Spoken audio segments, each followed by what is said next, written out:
commencer cet épisode, j'ai le plaisir de vous présenter un nouveau sponsor, AD Medilink, l'entreprise qui change vraiment les choses pour l'assurance des Français en Asie. AD Medilink, c'est au départ un couple, Amélie et Julien, un Français et une Canadienne, qui avaient du mal à trouver de l'info fiable et claire sur l'assurance santé à Hong Kong. Et comme tout bon entrepreneur, ils ont décidé de résoudre ce problème eux-mêmes. Quand on vit à l'étranger, vous le savez sûrement, trouver la bonne assurance, c'est compliqué et le service laisse souvent à désirer. Amélie et Julien ont monté une équipe francophone qui aide de plus en plus de familles et d'entreprises à choisir la bonne assurance avec les meilleurs conseils. AD Medilink se développe et a récemment été choisi comme le référent de la CFE, la Caisse des Français de l'étranger, pour conseiller tous les Français vivant à HK, en Chine et aussi à Taïwan. Aujourd'hui, avec plus de 20 partenaires tels que Ener, April, MSH et un service aux petits oignons, AD Medilink est devenu la référence. Si vous avez besoin d'infos personnalisées ou d'un audit de votre assurance, pour par exemple en changer, contactez-les de ma part, Sésame Asie, sur bonjour@admedilink.hk ou en visitant leur site web www.admedilink.hk. Je mets les adresses dans la description de l'épisode, comme ça vous n'avez plus qu'à cliquer.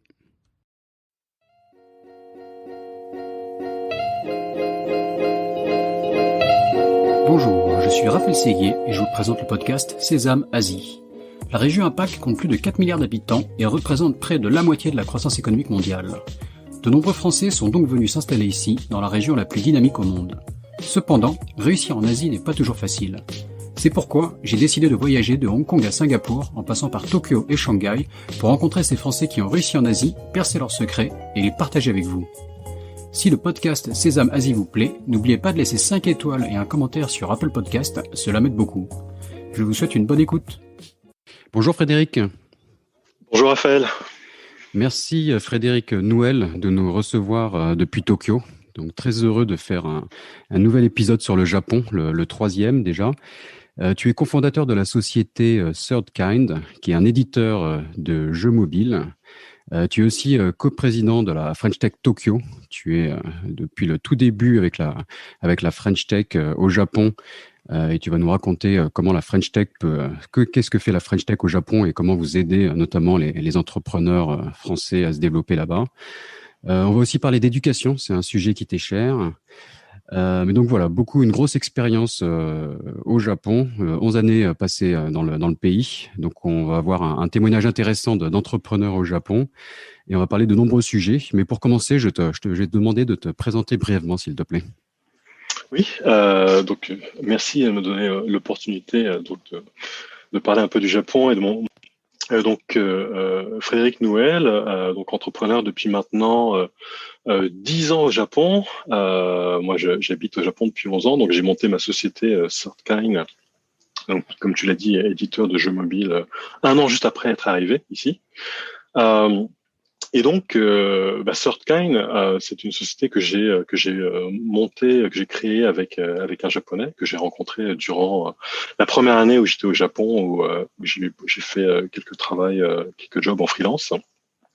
Et en fait, la raison pour laquelle nous avons monté la société Third Kind, c'est parce qu'on s'est aperçu, c'était donc en 2011, qu'à cette époque-là, malgré l'avènement du smartphone, l'iPhone, l'Android, que la plupart des développeurs de jeux mobiles au Japon créaient encore du contenu, donc pas vraiment natif, ce qu'on appelle natif, du contenu de très bonne qualité, utilisant vraiment les fonctionnalités du smartphone, mais faisaient encore des contenus, des jeux HTML en fait.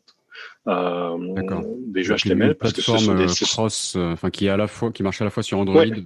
Et iOS, c'est ça, à contrario du natif qui développe deux apps différentes, si je comprends bien, c'est ça. Tout à fait. Et en fait, la raison pour laquelle les développeurs japonais travaillaient énormément sur des contenus HTML, donc c'était plus facile pour eux parce que pendant très longtemps, en fait, les contenus jeux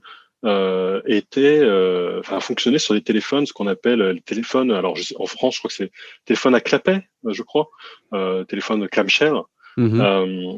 Ce qu'on appelle ici téléphone à claquet qui était omniprésent au Japon. C'est toujours le cas ou...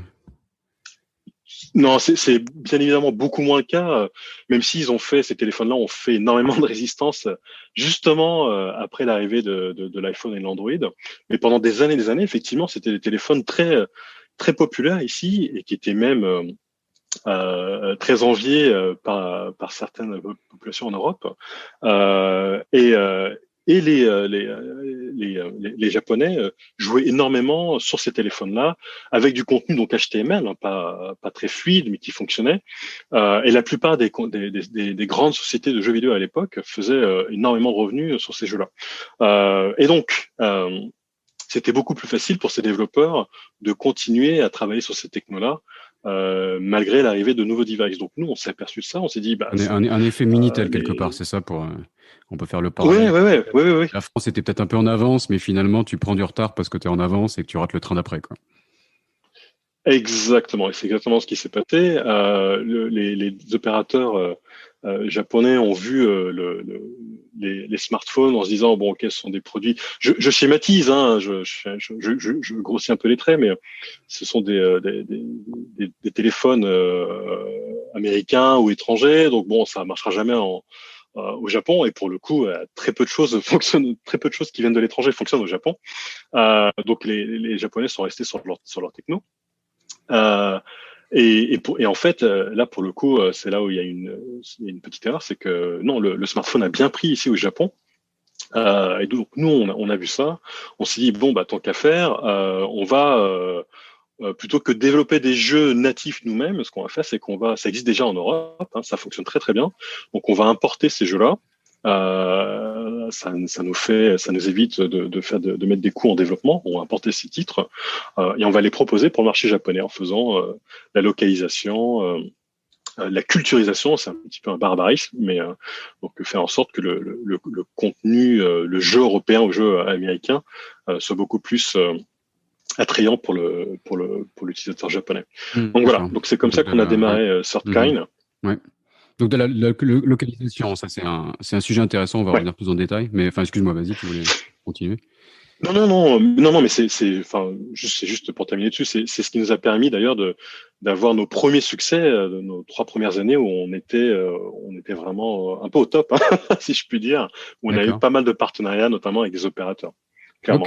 Ok, très bien. Bah, les partenariats avec les opérateurs, ça c'est aussi un point d'un point de vue commercial, quelque chose d'important que tu pourras nous expliquer. Mais avant de Ouais. rentrer en détail là-dedans, là, plein de sujets passionnants déjà que je note, raconte-nous un peu ton arrivée au Japon, quoi, parce que c'est un pays qui fascine tout le monde, Ouais. y compris Ouais. les autres expatriés en français en Asie qui ne sont pas au Japon.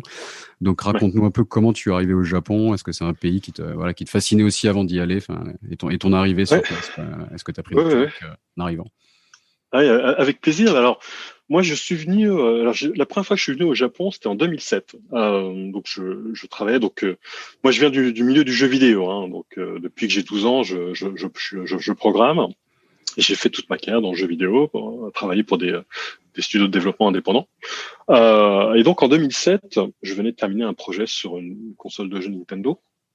Et, euh, et donc, à cette époque-là, je prenais pas beaucoup de vacances. Donc, je me suis dit, bon, bah, tiens, écoute, je vais prendre des vacances et puis je vais prendre un mois de vacances. Voilà. On va aller au Japon. Japon, pourquoi? Bien évidemment, je suis dans le milieu du jeu vidéo. Il y a beaucoup de choses qui sont à la culture, liées à la culture japonaise qui m'intéressent. Et donc, voilà, il y avait toujours cette image de le Japon, à quoi ça ressemble, qu'est-ce que c'est. J'avais envie de me prendre une claque, de vraiment d'aller dans un endroit qui soit complètement différent de ce qu'on peut voir en Europe ou aux États-Unis. Aux États-Unis, ils ont une culture différente de ce qu'on peut voir en Europe, mais ça reste encore assez proche. On est cousins germains, ouais. Voilà, voilà. Donc je suis allé au Japon et donc bien évidemment je me suis pris une claque. Je comprenais rien à ce qu'on me disait parce que tout le monde parle japonais là-bas. Ici, pardon. Bien évidemment, je comprenais rien du tout. Je savais pas où aller. C'était rigolo. Et c'est ça j'étais à la recherche de ça en fait. Donc pour moi c'était super. C'était super. J'avais préparé mon voyage à même pas à 10%. L'idée c'était vraiment de me perdre le plus possible, voir un peu jusqu'à quel point je pouvais être stressé. Donc c'était génial. Donc j'ai adoré.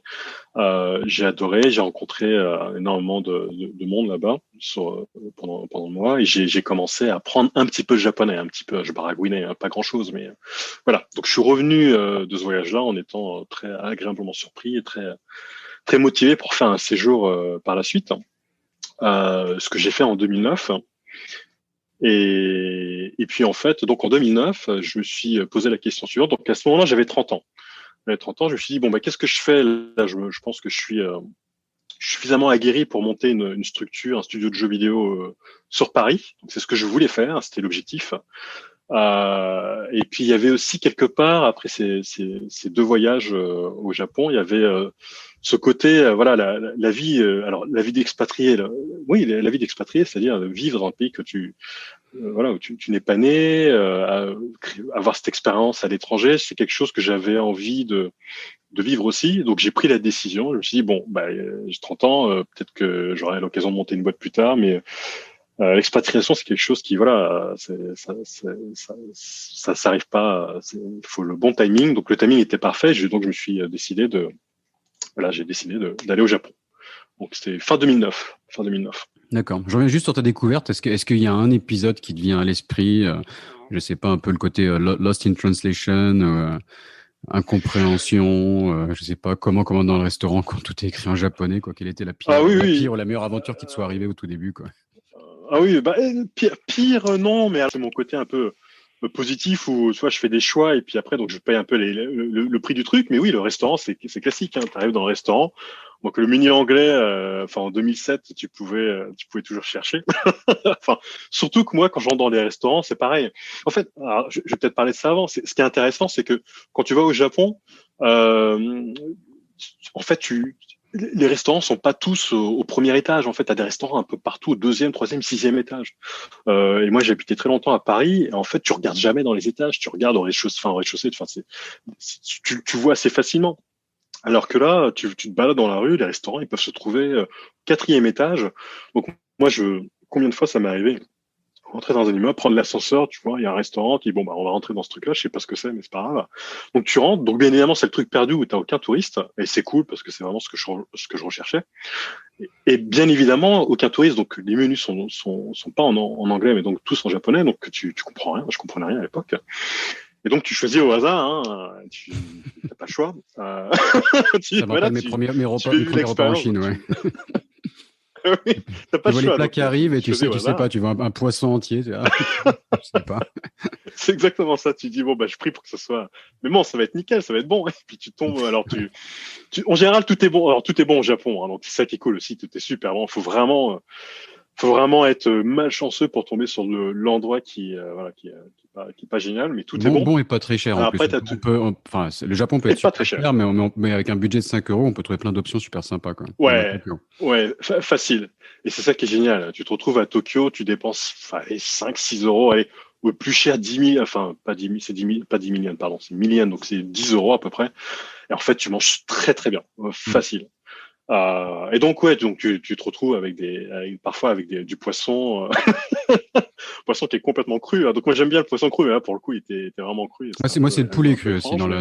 Les commandes au Japon un peu ratées, le poulet, le sashimi de poulet que j'avais pas bien compris. Parce qu'en fait, quand on parle chinois, on a tendance à se reposer sur les caractères chinois et donc à ne comprendre que la moitié du menu. Donc je crois que j'étais passé à côté. Non, ça peut. Non, c'est parfois un piège. Hein. Et le dernier exemple, en termes de surprise aussi, c'est. Alors, c'était en 2007, c'était l'hiver, et je crois que c'est ça, ouais. Donc, tu sais, t'as pas mal tu sais, les machines de distribution de boissons. T'en as partout. T'en as partout. Des canettes de café froid et des boissons diverses et variées.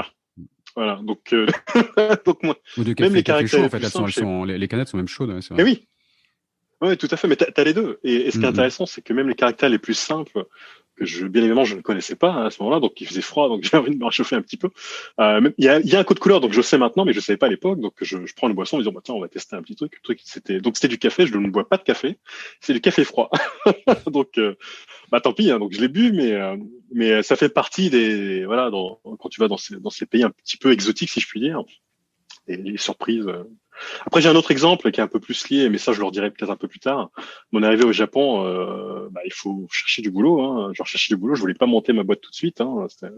C'était peut-être pas le plus simple. Et j'ai fait, en fait, ce que j'ai fait, au lieu d'envoyer mes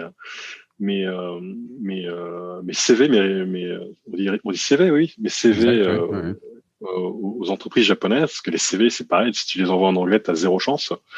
Donc moi j'ai commencé à faire mes CV en japonais J'aimerais demander à des amis de m'écrire le truc, gentiment d'ailleurs. Ça marchait pas des masses. Donc, ce que j'ai fini par faire, c'est donc je mettais mon costume, mes chaussures tout propre, avec ma petite mallette. J'avais quelques résumés dans mon truc, dans ma mallette. Et puis je faisais la liste des studios de jeux vidéo qui étaient à Tokyo. Puis j'allais les voir un par un. J'allais à l'accueil, je sonnais. Ah d'accord, comme ça, sans rendez-vous quoi. sans, sans, ouais, je peux en rigoler maintenant, mais sans rendez-vous. Et donc je forçais un petit peu le truc. Bonjour, donc avec mon japonais qui valait ce qui valait. Je baragonnais un peu comme je pouvais et je leur disais voilà, je suis un ingénieur, j'ai beaucoup d'expérience, je peux faire ce que vous voulez. Je parle pas trop japonais, mais je suis motivé. Et j'ai eu des entretiens en fait comme ça. J'ai eu des entretiens ok. comme ça. Ouais. Ah, c'est beau. C'était rigolo. J'en ai eu trois. J'en ai eu dans à Triace, c'est une grosse entreprise japonaise. Triace font des RPG 3D, etc. Donc ils étaient super cool. Donc j'arrive, j'ai eu un entretien la semaine d'après. Donc j'y suis allé. Donc ils ont été super sympas. Le chef de projet est venu me voir, il m'a dit ouais, t'as pas mal d'expérience et ça va être compliqué quoi. Ça va être compliqué. Tu parles pas beaucoup japonais.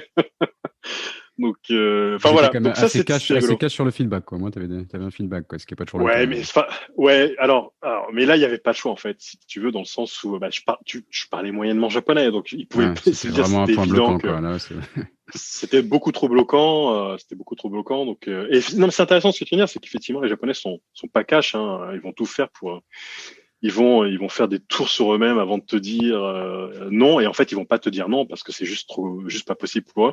Ouais. Mais là je veux dire dans ma situation actuelle, dans ma situation à ce moment-là, bien, c'était juste trop évident pour ne pas me dire ah ça va être compliqué quoi. Voilà. D'accord, Donc ok. Donc on est ouais, en 2009, donc tu as eu une phase à la fois de recherche de travail, tu avais cette idée ouais, de lancer ta boîte quand même qui te trottait à ouais, l'esprit. ouais. Comment ça s'est passé? Est-ce que tu as trouvé un premier boulot? Comment tu as mis le pied à l'étrier? Bah, j'ai fini, donc j'ai passé des entretiens à droite et à gauche, Google notamment. Il y avait 3 niveaux à ce moment-là, j'ai réussi à aller jusqu'au niveau 2 à l'entretien numéro 2. Donc après, ça a été un peu plus compliqué. Et j'ai réussi à obtenir un boulot chez Gameloft. Gameloft, qui est, alors ça a changé, hein, qui était à l'époque l'un des plus gros éditeurs de jeux mobiles dans le monde.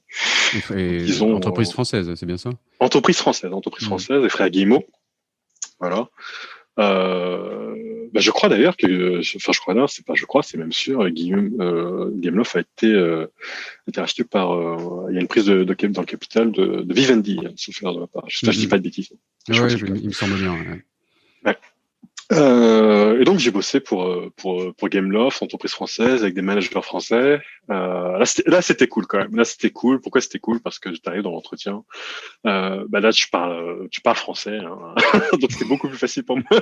C'était plus facile pour moi pour me vendre, bien évidemment. C'est un peu comme s'entraîner avec des poids là. D'un coup, là, on t'enlevait les poids, là, tu t'es senti libre. Quoi. Ouais.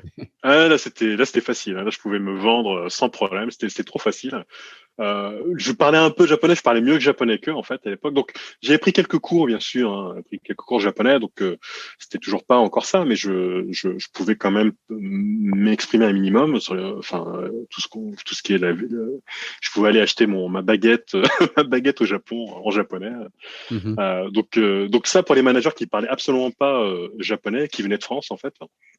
Donc ça c'était pour eux ils voyaient ça comme un plus. Donc pour moi c'était absolument pas un plus, mais c'était un plus. Donc c'était cool. Et donc voilà, donc j'ai eu le job. C'était cool. Et j'ai eu le job malheureusement pour uniquement 3 mois. Et oui. Et donc là je vais pas trop insister sur l'épisode parce qu'il y a une historique à Game of, mais grosso modo, alors ça c'est la problématique. Ça vaut le coup d'insister là-dessus. C'est la problématique avec beaucoup d'entreprises qui s'implantent au Japon. Donc c'est qu'ils viennent ici avec avec le HQ qui est derrière, en se disant donc on arrive avec notre manière de faire, donc on sait pas trop comment ça se passe ici au Japon, mais c'est pas grave, on va arriver un peu en mode brute force. Enfin, j'exagère un peu, mais on va vendre nos produits sur le marché japonais, donc pourquoi pas. Hein. Mais il y a pas de, ça manque un peu de volonté d'essayer de comprendre vraiment le marché local et surtout d'être beaucoup plus à l'écoute des des employés, enfin des employés, oui, des employés qui bossent pour toi et qui sont japonais en fait, et qui pour le coup, eux connaissent bien le marché japonais. Euh, et, euh, et là en fait, Gameloft a décidé de fermer. Alors ça a été en plusieurs coups, mais Parce qu'il y a pas mal de ça s'est fait en management plusieurs étranger, fois. c'est ça? Un siège qui Ouais, ouais, prend les ouais, décisions, un management ouais, étranger qui le dit qui parle pas complètement, japonais. Et parfois, voilà, donc complètement. les managers ou les employés japonais qui connaissent le marché n'ont pas vraiment leur mot à dire parce qu'il y a un Ouais, ouais, blocage ouais. culturel et linguistique et le siège qui est loin. Enfin, ouais. Ouais, le siège est Bah, loin, mais le siège voilà, le siège en même temps c'est Gameloft, c'est le plus gros éditeur mondial dans le monde. Donc en même temps, ils ont aussi leur certitude, ils ont leur succès, donc ils ont une approche. Et ils ont d'autres studios un peu partout dans le monde également. Je veux dire, c'est pas que le Japon.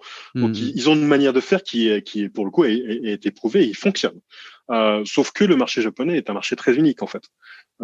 Pour le coup, les Japonais eux-mêmes le disent, c'est un marché très unique. La barrière à la langue est une vraie barrière. On entend beaucoup, si tu veux, parler de tout ce qui est barrière culturelle. Et moi, très souvent, avant d'avoir eu mon expérience ici au Japon, j'entendais barrière culturelle. Je disais bon, ok, barrière culturelle, oui, d'accord, il y en a sans doute, mais il y a toujours moyen de faire, de faire des choses. Et en fait, barrière culturelle, ça existe pour de vrai. C'est pas du flan, et c'est des choses à vraiment prendre en compte. Et parfois, et surtout, en forte raison au Japon, c'est très difficile de passer outre en fait. hum. Et donc voilà, donc le studio, pour le Juste là-dessus, coup, j'ai une toute petite ouais, parenthèse. Je pense que le Japon est même assez unique en Asie. Parce que j'ai ouais, l'impression que, par exemple, dans tout le monde chinois, il y a quand même vraiment une fascination importante de l'Ouest et de l'Occident. Et tu vois, par exemple, un exemple bête mais important, c'est que tu vas voir des publicités avec plein d'Occidentaux ouais, donc dans la pub en tant que modèle en Chine.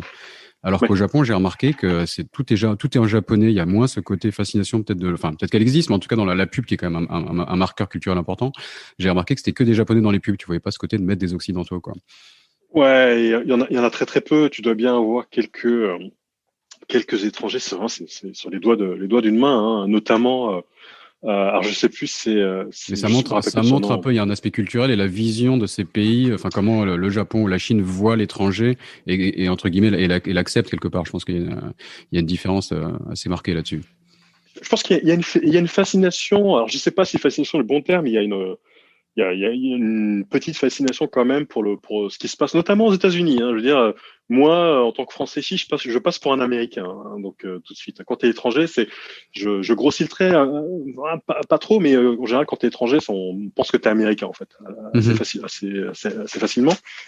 Mais donc une fascination pour les États-Unis, ça se voit notamment avec un ensemble de chaînes, que ce soit le Starbucks, le McDonald's, de marques de vestimentaires, fashion, où il y a beaucoup de choses qui sont que les jeunes japonais s'inspirent et s'accaparent un petit peu les marques américaines. Donc il y a une fascination, mais de manière générale, la société japonaise, effectivement, et là je te rejoins, tu as raison, enfin, c'est pour représenter les marques japonaise, pour représenter les choses de la vie japonaise, de la culture du Japon, c'est bien évident, on va bien évidemment utiliser, mettre en avant des acteurs japonais. Mhm. Ce qui est intéressant, je suis obligé de noter, c'est que, alors quand même, de temps en temps, il y a quand même cette fascination pour c'est, c'est un peu caricatural sans doute, mais les yeux. On dit souvent que les Japonais ont bien, donc ont les yeux brillés, hein, c'est juste un fait. Il y Merci a, pour cette analyse du Japon, Frédéric. mais non, mais c'est juste que c'est des choses que Non, je suis un peu moqueur, désolé. non, non, non, non, il y a pas de souci. C'est juste que les Japonais ont vraiment ont vraiment un attrait pour les gros yeux, si tu veux. Les gros yeux. Donc, ils envient beaucoup les étrangers pour ce genre de choses, en fait, des petits traits, des petits caractères physiques à ce niveau-là. Donc, il y a un vrai Et le sujet nez là-dessus. aussi, ce qu'ils appellent avoir le nez haut en Chine. Je sais pas si c'est Ouais, la même chose ouais, au ouais, Japon. ouais, Et ouais. je crois que Il y c'est a un petit. la taille de la base du nez, enfin, c'est la hauteur du nez en partant du visage vers l'extérieur, qui est un critère Alors, qu'on connaît pas forcément en Occident. Au Japon, ça, je vois pas, j'entends pas trop les yeux. J'entends beaucoup. J'entends beaucoup. Et pourquoi D'accord, je dis ok, ça, c'est ouais. qu'il y a une actrice qui est une modèle qui fait un peu de tout, qui s'appelle Lola notamment, et qui, elle, pour le coup, elle est beaucoup. Donc elle est moitié. Elle est moitié, non, elle est pas moitié, elle est étrangère en fait, elle est étrangère, enfin elle n'est pas japonaise. Mhm. Et elle, pour le coup, donc elle parle japonais, elle est beaucoup mise en avant sur les pubs, elle fait énormément de choses, elle est très présente. Et donc, elle représente quelque part peut-être, il n'y en a pas beaucoup, mais elle représente peut-être quelque part ce côté un peu fascination de cette, voilà, l'étranger, voilà, avec les yeux un peu gros, qui représente un petit peu la beauté. C'est assez intéressant. Donc, il n'y en a pas beaucoup, Mais ça existe quand il y a même, d'accord. Ouais, très bien. ça Très existe bien. quand même. Ok. Alors j'ai perdu le fil à force de faire des parenthèses, c'est le danger. L'arrivée au Japon, Gameloft, la recherche de boulot, donc le studio qui a pas fermé à l'époque, mais qui a viré là, plus de 50%, même D'accord, plus ouais. de Donc ça n'a pas très bien marché, quoi. Ok. employés. Ça a pas très bien marché, donc moi j'ai fait un peu les frais, même s'ils m'ont proposé d'autres postes à l'étranger. J'ai refusé parce que je venais d'arriver au Japon, c'était pas très intéressant pour moi de repartir tout de suite en Corée du Sud. Et donc, en fait, moi ce que je me suis dit à ce moment-là, hein, tout simplement, c'est que ça pourrait être intéressant avec l'expérience que j'ai dans le développement de jeux vidéo de proposer mes services en tant que faire du freelancing, hein, tout simplement, parce que trouver du boulot c'était un peu compliqué, le japonais t'es pas encore mon niveau de japonais n'était pas encore ça. Donc j'ai fait beaucoup de freelancing pour des boîtes japonaises et pour des boîtes françaises également, donc sur du développement de jeux, sur du management de project. Donc ça, j'ai fait ça pendant un an. Mhm. Et donc ça a bien marché. Ça marchait. C'était difficile au départ, mais c'est comme ça que ça a bien fonctionné. Ça m'a apporté pas mal d'argent, suffisamment pour pouvoir, voilà, voir un peu venir. Et j'ai rencontré en fait. C'est comme ça que j'ai rencontré mon associé japonais. Donc j'ai travaillé pour une boîte japonaise qui est une boîte sœur de SoftBank. SoftBank qui est le troisième plus gros opérateur mobile au Japon. Et donc ce japonais, Taro Sotani, qui lui en fait avait travaillé juste avant de travailler pour cette boîte avec moi, a travaillé pour Capcom. Donc c'est une grosse Capcom qui est donc C'est pas Street Fighter 2, non voilà, c'est ça, c'est exactement ça. Tout était marqué par l'écran, le gros Et oui, Capcom au début du jeu. ah oui, le gros Capcom avec le petit single, enfin le petit jingle. Ouais, c'est Capcom, donc il a bossé pour cette société-là. Et alors, ce qui est très intéressant, c'est il a été producteur aussi donc des premiers jeux mobiles Capcom en fait. C'est ça qui est très intéressant. Donc il a été producteur de Street Fighter 2 sur mobile. Donc Mhm. je le rappelle, alors j'ai rencontré en 2010. Hein, j'ai rencontré en 2010, donc du coup, c'est tout juste l'arrivée du smartphone, hein, c'est encore tout frais, enfin en tout cas au Japon. Euh, et donc il a bossé sur ces jeux-là, il a bossé sur les Schtroumpfs, la version alors c'est la création. Il y a beaucoup de jeux de ce type-là où tu fais ton propre village, voilà, tu fais les petits Ouais, bien PNF, sûr. Ouais. etc. Mhm. Et Machizukuri, comme on appelle ça au Japon. Et donc, il a été le producteur de ces jeux-là. Donc, du coup, on s'est rencontrés. Donc, on a eu tout de suite, on s'est bien entendu et on a vu ce que l'un et l'autre pouvaient apporter si jamais on se décidait à monter une société. Lui, bien évidemment, toute cette connexion et toute l'expérience du Japon que moi je n'ai absolument pas à cette époque-là, zéro. Et moi, la langue, je parle anglais. Alors espagnol moins maintenant, mais espagnol à l'époque, français. Et donc ça, quand tu es au Japon et tu veux faire du business avec l'étranger, ça c'est quelque chose que j'ai appris également, c'est que parler anglais, ça c'est un vrai skills pour le coup quand tu arrives ici au Japon. Mhm. C'est quelque chose sur laquelle moi je parle anglais, donc ça c'est normal. Je m'étais jamais dit que ça allait être quelque chose qui allait me servir pour de vrai. C'était quelque chose qui était juste évident. Mm. En fait, au Japon, parler anglais c'est une vraie valeur ajoutée. Si tu parles aussi Euh, japonais quelque part, c'est la capacité de faire le lien entre les deux, quoi. Ouais. Bien sûr, si tu parles japonais. Et donc là, pour le coup, le lien, c'était mon partenaire qui, lui, parlait un petit peu anglais. Et donc, on pouvait tous les deux, on arrivait, voilà, on pouvait échanger, il n'y avait pas de souci là-dessus. Par contre, s'il fallait discuter et faire du business en Europe ou aux États-Unis, donc ça, c'était moi qui prenais le relais.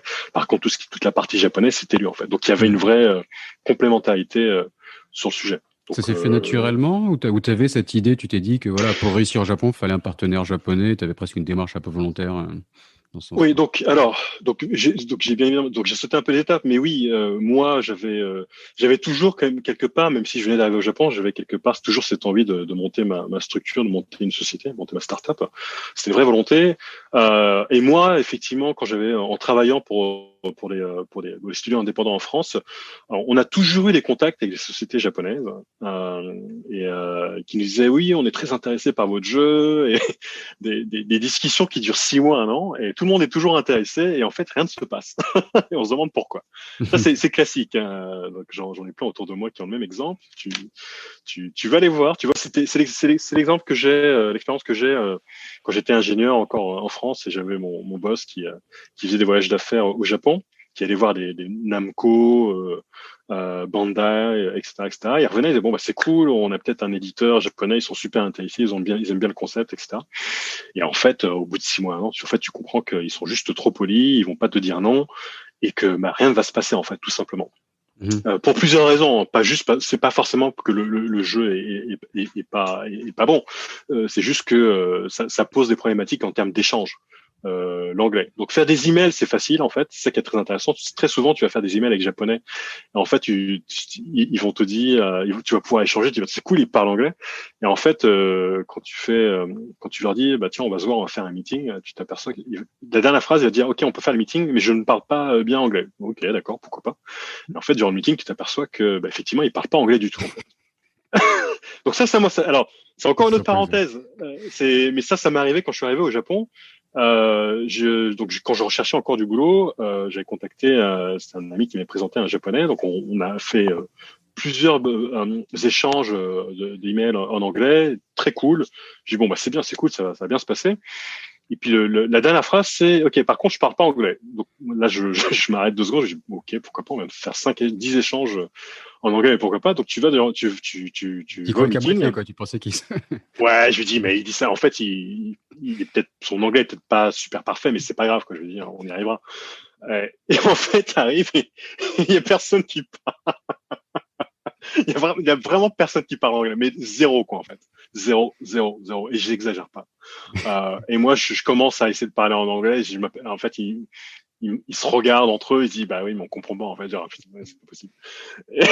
Et donc j'essaie de baragouiner en japonais comme je peux, hein, mais en fait, ça va nulle part.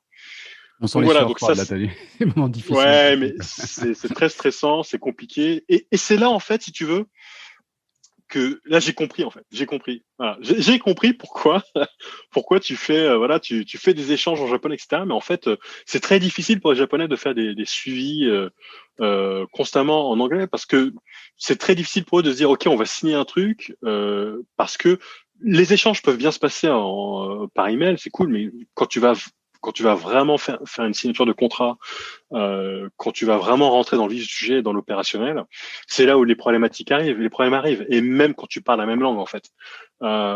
Et c'est là où eux, en termes d'opérationnel, c'est très difficile de voir comment ils peuvent gérer ce type d'échange, ce type de dialogue en fait, constamment par téléphone ou autre. Donc ça c'est un vrai stress pour eux, pour de vrai.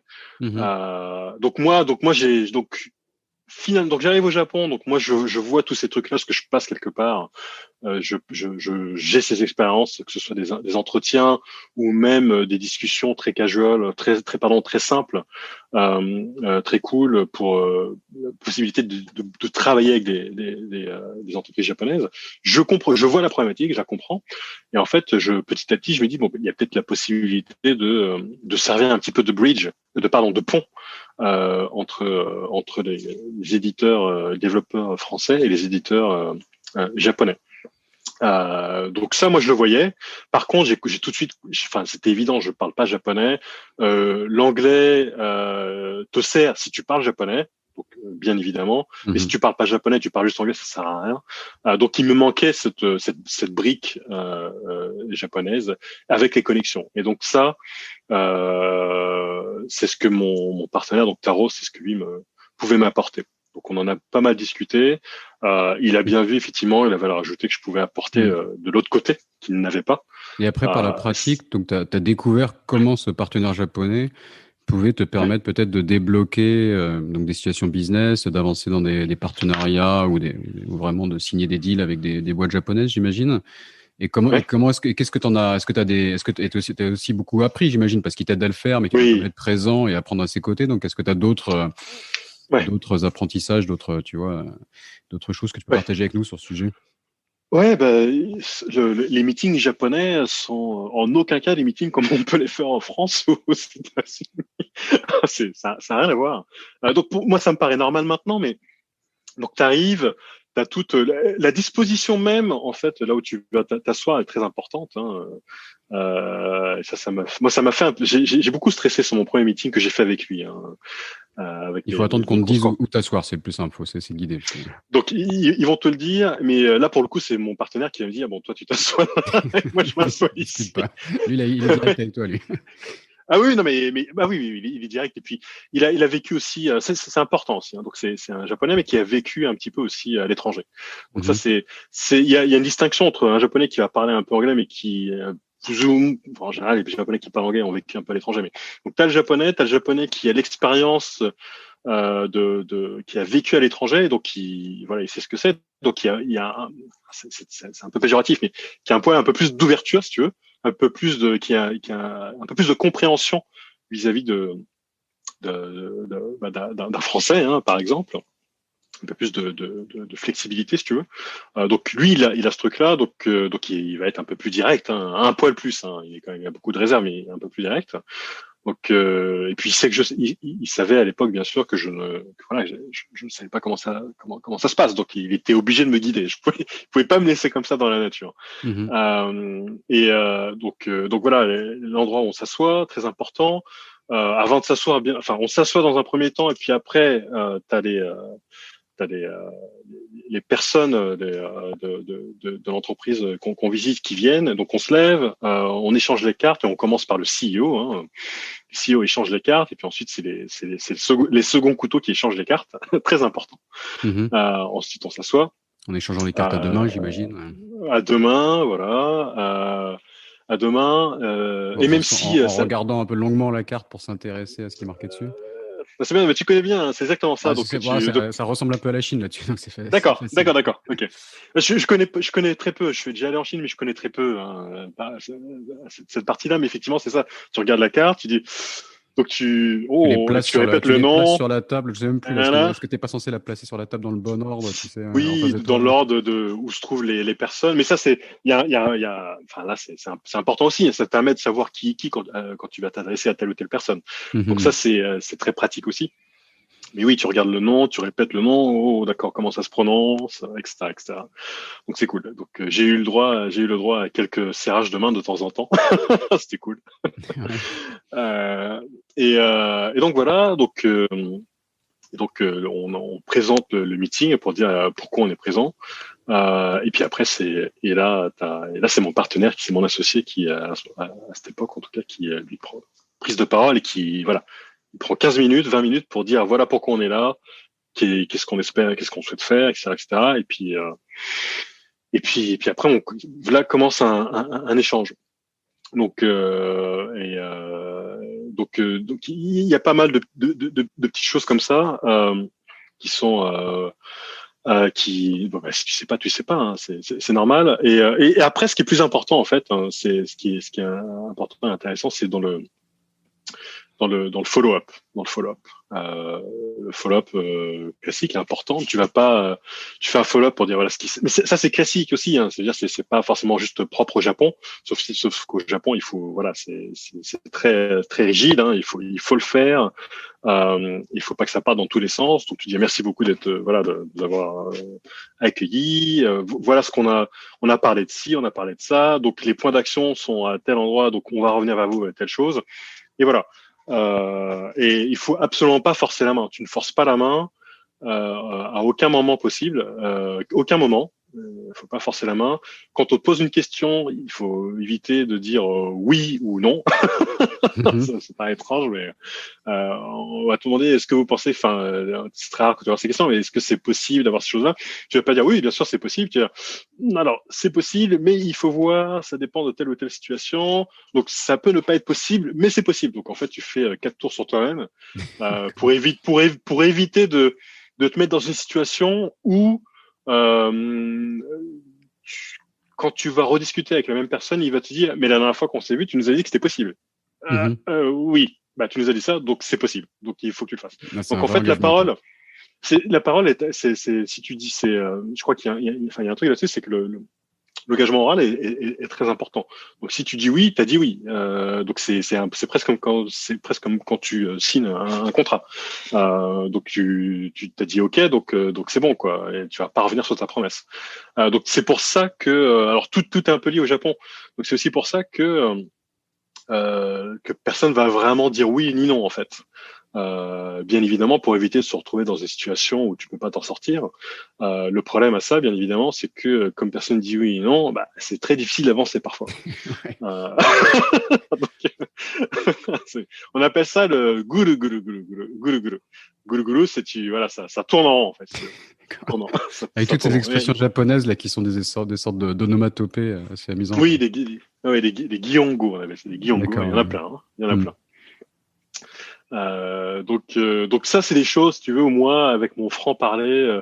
Je me suis toujours considéré. Après je peux me tomber comme quelqu'un d'assez poli qui essaie de faire attention aux choses. Et là en fait moi et en comparaison, moi, je suis beaucoup trop franc en fait, si tu veux. Je suis beaucoup trop franc, clairement. Clairement. Donc moi je suis arrivé, j'ai dit qu'est-ce qu'on fait en fait. Je veux dire au bout d'un moment, si tu veux, c'est bien d'être patient, mais quand ça prend des mois et des mois, au bout d'un moment tu dis on perd du temps, donc qu'est-ce qu'on fait? Et ça, en fait, c'est très agressif, si tu veux. Et comment faire mais vraiment, parce qu'il y a un moment, il faut faire avancer les choses. Donc, est-ce qu'il y a des solutions pour arrêter de tourner en rond sans les froisser? C'est quoi la bonne démarche? Il y a pas vraiment de, il y a pas vraiment de solution. La solution, c'est de garder si tu veux, c'est de garder les discussions, continuer les discussions, pardon. De continuer. Voilà, il y a toujours des avancées de chacun des côtés de toute façon.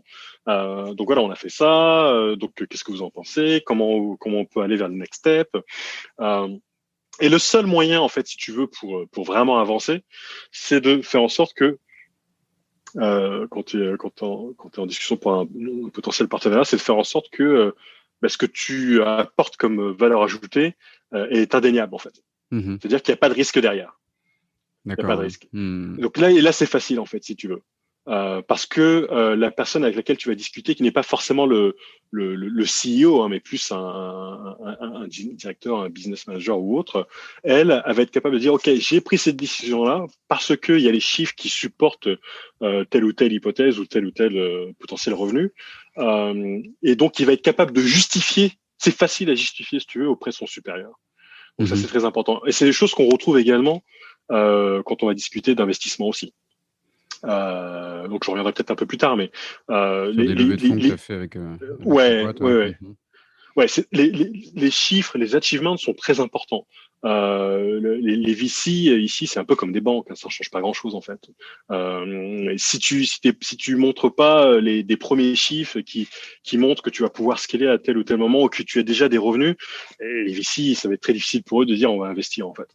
D'accord. Donc il leur faille des chiffres. Enfin ça c'est normal, mais bon il y a un côté traditionnel, conservateur. On va leur dire on va perdre de l'argent pour prendre le marché. Ils vont pas forcément être très intéressés, quoi. Ouais. Donc les chiffres, bien sûr que c'est normal, quel que soit le pays dans lequel tu es, mais il faut perdre de l'argent. Ça dépend comment tu le perds. Si tu es capable de montrer que tu perds de l'argent, mais si tu investis beaucoup plus à tel ou tel endroit, tu vas être capable de recouper. C'est une question, c'est sur le long terme, sur un an, ce genre de choses. Bien évidemment, il y a pas de souci, mais il faut être capable de leur montrer que le retour vers investissement, il est sur le court terme. Clairement. D'accord, Ça, c'est très important. Et donc, on arrive donc à Certkind. Tu nous parlais de la localisation produit. Donc, pour expliquer, donc, t'es éditeur, t'es publisher de jeux vidéo mobiles au Japon. Et donc, Ouais. tu vas quelque part sourcer des jeux vidéo étrangers pour les permettre de se lancer au Japon et au passage les localiser, quoi. Faire les modifications au minimum linguistique, voire plus, pour leur Ouais. permettre d'avoir un succès au Japon. C'est ça? Tout à fait. D'accord. Donc il y a plusieurs choses hein, Ton site quand internet, tu donc c'est souhaites. Certkind, enfin juste parce que c'est intéressant en même temps qu'on t'écoute parler de voir un peu les Ouais, visuels. oui, Alors je sais pas si tu peux l'expliquer facilement. Certkind-inc.com, Third 3, ouais, enfin c'est 3 R D K IND-duo inc.com. J'ai bien expliqué? ouais, c'est très bien, D'accord. Ouais. parfait, c'est ça.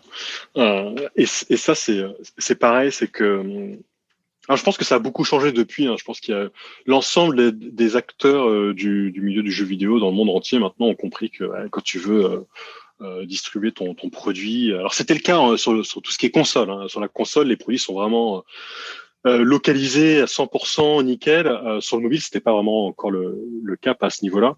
Mais je pense qu'ensemble, ça a beaucoup changé. Mais à l'époque, enfin, si tu veux localiser du contenu pour le marché japonais, donc tout ce qui est texte, histoire, donc c'est évident. Donc il faut tout localiser en japonais, un japonais parfait, pas un japonais bizarre.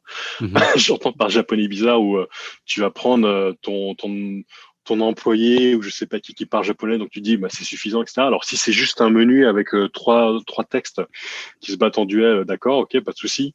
Mais si c'est une histoire ou autre, non, non, passer. Enfin, là c'est et c'est pas juste pour du jeu. Hein. Là, je pense que tout ce que je dis là, c'est valable pour quel que soit le produit. Passer par un traducteur qui soit professionnel et qui voilà, qui c'est son boulot. Donc Mhm. ne passez pas par le traducteur qui passe dans le coin. Hein. Non, non, non. Mhm. Évitez. Déjà et d'une.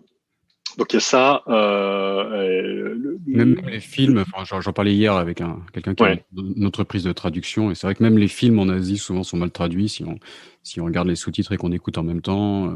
Il paraît ouais, que les livres en fait, comme il y a les best-sellers qui arrivent et que c'est un peu la course pour le lancer au plus vite, il paraît que les ouais. traductions des best-sellers aussi souvent ne sont pas très bonnes pour des raisons un peu commerciales comme ça. Donc non, vaste sujet là, la traduction.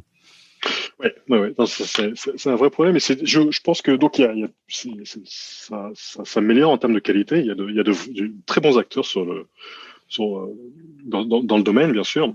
Mais donc il faut faire le tri. Et le deuxième point qui est très important et pendant très longtemps, je pense que c'est quelque chose qui a été sous-évalué. Euh, c'est tout ce qui est le support client. Customer support client. Et ça, c'est très important. Et pourquoi c'est très important les 99% des joueurs du jeu mobile qui va être distribué au Japon vont être bien évidemment japonais. Okay. Donc, si on arrive avec son produit, que ce soit du jeu ou autre, hein, et qu'on se dit, bon, l'anglais, c'est pas grave, c'est genre play, start, ce genre de truc, et on va se dire que le japonais va comprendre, c'est pas un souci. Euh, OK pour le play start, pourquoi pas. Mais le japonais, le client japonais est roi au Japon. Donc c'est pas comme en France où on dit que le client est roi et en fait c'est du vent absolu, c'est pas vrai. Le Mhm. client en français n'est absolument pas roi. Le client japonais est roi, il est au-dessus de tout. Et on l'appelle, il y a un nom pour ça, on l'appelle Okyaku. Donc ça c'est Okyaku, c'est le client. Okyaku-sama. Et comme tu sais, t'as différentes appellations. T'as le sensei, san, kun, chan. T'as sama. Et sama c'est le plus haut en fait. Mhm. Et Okaku-sama, donc voilà, la personne la plus importante pour tout business. Il faut tout faire pour satisfaire. Donc le client et moi c'est une anecdote que je raconterai juste après, mais c'est très important quand tu arrives avec un produit au Japon de faire en sorte que ton customer, ton Client. service client, pardon, j'essaie d'éviter les anglicismes le plus possible. Je te remercie pour cet effort. J'essaye un petit peu. Ça m'évitera de gérer le Euh, service client du podcast après où on me tape sur les doigts. Donc, le, le service client doit être en japonais, très important, parce que même si le produit est de bonne facture, bien léché, avec le moins de bugs possible, il va y avoir des retours d'utilisateurs japonais. Mhm. Il va falloir être capable de gérer en japonais complètement à 100%. Si c'est pas géré en japonais, si c'est en anglais ou si on le gère même pas, c'est même pas que vous allez perdre des clients, vous allez pas du tout avoir enfin vous allez perdre des utilisateurs et le business n'ira nulle part en fait. D'accord. Donc l'important C'est sûr et certain. C'est sûr et certain. Et plus sur le côté donc sélection des jeux vidéo. Enfin comment Ouais. est-ce qu'ils viennent à toi? Est-ce que c'est toi qui les trouves? Quels sont les jeux vidéo qui plaisent? Est-ce que ça a été j'allais dire une learning curve? Est-ce que tu as appris au fur et à mesure pour voilà comprendre les jeux vidéo qui marchaient bien quoi? Ou peut-être même les plus efficaces, quoi. Peut-être qu'il y a peut-être un jeu de trouver quel est je sais pas, le jeu vidéo le moins cher à lancer et qui va maximiser ton retour sur investissement. Enfin, comment ça s'est passé tout ça? C'est très intéressant. Alors, les deux sont possibles. Donc, déjà, la première chose, c'est que c'est moi, en fait, qui me chargeait de trouver le contenu. Parce que c'est moi qui allais discuter, qui allais faire le bizdev à l'étranger. Mm-hmm. Et très souvent, alors moi, il se trouve que j'ai beaucoup, comme je le disais au tout début, j'ai beaucoup regardé les jeux japonais. Hein, j'ai grandi avec la culture japonaise aussi. Donc moi, je connais plutôt bien les jeux japonais, ce qui plaît. Et très souvent, en fait, c'est moi qui choisissais les jeux. 90%, c'est moi qui choisissais les jeux. Donc, je demandais à mes employés, à mon OCC ce qu'ils en pensaient aussi. Mais tous les jeux étaient faciles, étaient acceptés, et la plupart ont eu du succès en fait. Donc là, c'est cool. Alors, c'est parce que moi, il se trouve que moi, voilà, c'est combien de downloads? Un succès. Ouais, notre plus gros succès, je vais donner les chiffres de revenus, hein, ça me pose pas de problème. Notre plus gros succès en tant que éditeur japonais, en proposant nos jeux, en distribuant nos jeux juste sur le marché japonais, c'est de l'ordre du million de dollars sur un jeu. D'accord. Sur l'année, $1 million en revenus. Ça a été notre plus gros succès. C'est quel jeu par exemple là dont on parle? Ouais, c'est Happy Street. D'accord. Je regarde sur le site, mais tout est en japonais, donc je vais partir. Et donc Happy Street, c'est le jeu. C'est un jeu, tu verras, avec des renards. C'est le petit renard avec des c'est le petit renard. Ouais. Ok, je l'ai repéré. C'est ça. Et donc c'est un jeu qui a été développé par Godzilla, une société, par un fondateur est français, et basé à San Francisco, à Los Angeles. Et là, pour le coup, d'ailleurs, il m'a été présenté par un ami à moi. Et quand j'ai vu le contenu, je me suis dit, ça, c'est un jeu qui va plaire aux Japonais. Le visuel est très attrayant. Et je pensais à juste titre, pour le coup, qu'il allait marcher pour le marché japonais. Et le système, tout ce qui est monétisation aussi, était très bien réglé aussi. C'est l'une des raisons pour laquelle on a eu un bon succès sur ce jeu-là. Ça nous amène au sujet de la comment on dit, la gamification, c'est le terme. Alors, il y a la monétisation et la gamification. Mais qui est un peu lié quelque part, on peut dire. Ou la gamification, ça peut être l'application de méthodes de monétisation du jeu vidéo qui s'appliquent dans d'autres applications de non-jeux vidéo, c'est ça? Tout à fait. Donc la gamification, c'est beaucoup plus des méthodes qu'on utilise dans le jeu vidéo pour améliorer l'engagement de l'utilisateur, l'engagement, la rétention, ce genre de choses. Et c'est des choses qu'on utilise énormément dans le jeu vidéo, justement, c'est très important. Le coût de l'utilisateur, il est quoi au Japon? C'est quoi? C'est plus de 500 yens. Donc, enfin, non, c'est plus de ça. Donc, c'est $5.19. Donc, ça coûte assez cher. Le CPI, cost per install pour les utilisateur ici est assez élevé. Donc, l'idée, c'est de savoir l'idée, c'est de voir comment tu vas essayer de garder l'utilisateur le plus possible. Et il y a énormément il y a plein de techniques en fonction des jeux. Hein. Que ce soit des événements, tu vas faire des événements pour dire, tiens, toutes les semaines, il y a un événement, il y a un tournoi, il y a des choses, il y a des mécaniques, des roulettes, ce qu'on appelle des gacha aussi. Les gacha, c'est ce qu'on trouve beaucoup au Japon.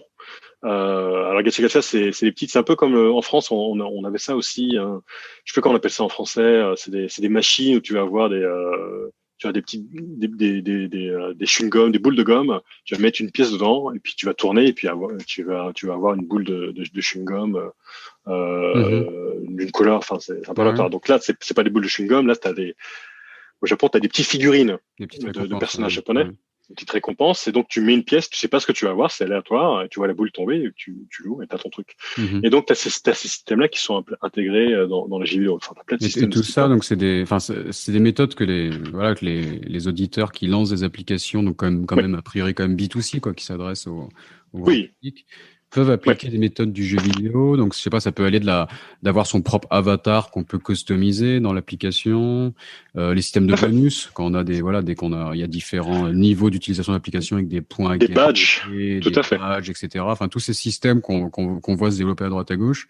Il y a plein de Ouais, choses à apprendre du jeu vidéo pour les appliquer. Et donc, ça va être le mécanisme va être assez similaire, qu'on va partir d'un coût d'acquisition, comment garder les utilisateurs, éviter d'avoir trop de churn, comme on dit, c'est ça, et comment tout à fait. monétiser, quoi, essayer de maximiser le revenu produit par chaque utilisateur sur sa durée de vie, quoi. Ouais, tout à fait. Et donc ça, ce sont des méthodes qui sont utilisées de plus en plus dans différentes industries. Hein. Enfin, on en parlera sans doute tout à l'heure, mais l'éducation, notamment, c'est un sujet qui m'intéresse beaucoup ces derniers temps. Mhm. Euh, où l'idée, c'est de savoir. Moi, j'ai deux filles, et c'est donc faire des devoirs, essayer de s'améliorer sur des choses telles que les maths ou autres. Donc, c'est une chose, mais voilà, comment faire en sorte pour que cette expérience soit la plus. Je vais pas utiliser le terme fun parce que l'idée c'est pas de rendre les choses fun, enfin pas pour moi.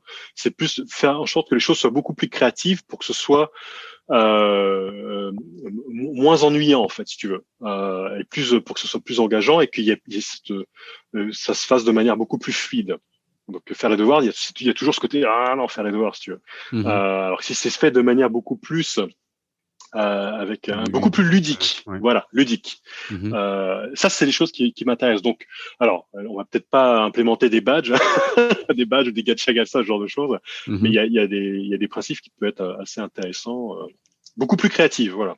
Mhm. Euh, donc, il y a beaucoup d'industries qui essaient énormément. Ça, la gamification, c'est quelque chose qui est très en vogue en ce moment D'accord. et Ouais. Mhm. voilà, qui est beaucoup utilisé dans l'industrie.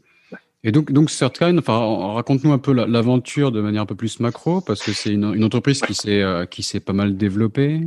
On a parlé de levée de fonds, donc Oui, comment ça s'est passé tout ça? oui, bah, assez rapidement, sans doute un an, oui, oui, même un an après la création. Donc on a créé la société en 2011. L'année d'après, en 2012, on a fait une levée de fonds avec donc KDDI, le deuxième plus gros opérateur mobile au Japon. Et comment ça s'est passé? Bah, tout simplement, comme je le disais au début, hein, en proposant du contenu vraiment adapté pour les mobiles, avec donc du contenu natif, on a et le fait qu'on ne développait pas ce contenu, mais qu'on récupérait ces contenus-là de l'étranger, donc on a pu faire du volume en fait quelque part.